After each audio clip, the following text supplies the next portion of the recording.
Welcome to our first sample solution from exercise group 9.2.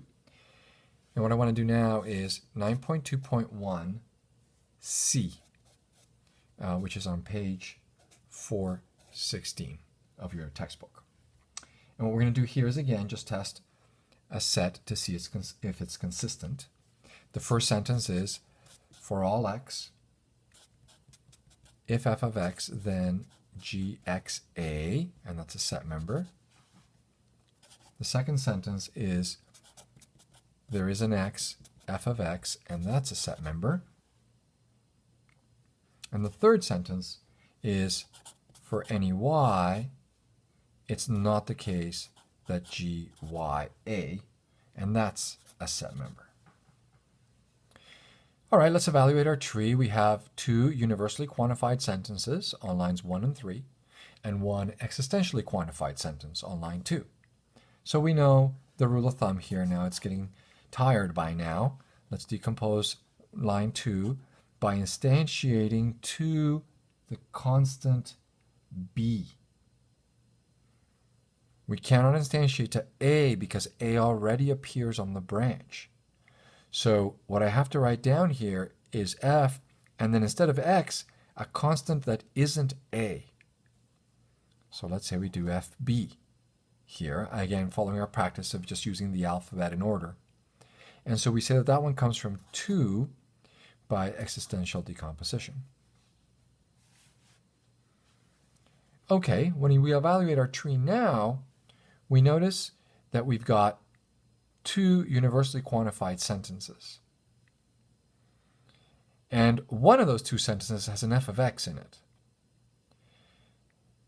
We'll have some hope of closing a branch here if we substitute in for x the constant b, because the f of x appears as the antecedent in a conditional.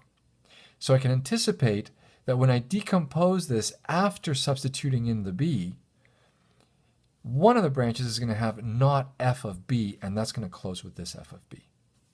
Now, if you can't quite see that yet by thinking several moves ahead, that's okay. That will come with lots of practice. For now, let me just show you how that unfolds.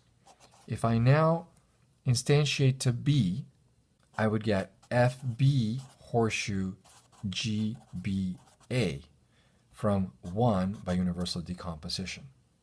So I don't just blindly instantiate to a because I've already got it, or to b because I've already got it. I do it to b because I anticipate that that will lead to a closure. And indeed here, if I immediately decompose the one on line 5, just using my standard conditional decomposition rule, you'll see that I get not FB on one side and GBA on the other. And that comes from 5 by conditional decomposition. And now you see what I meant before. I've got not FB here and FB up there. So the branch on the left-hand side closes. So now on the right-hand side, what I've got is GBA. When I look at my tree, the only two sentences that are not decomposed are the one on line 1 and also this one on line 3. Now the one on line 3 is very interesting because it's the negation of GYA. And because it's a universally quantified sentence, y can be any constant at all. So for example, I can substitute in b. And that's really handy, because if I write down not GBA as coming from 3 by universal decomposition, I can close my tree.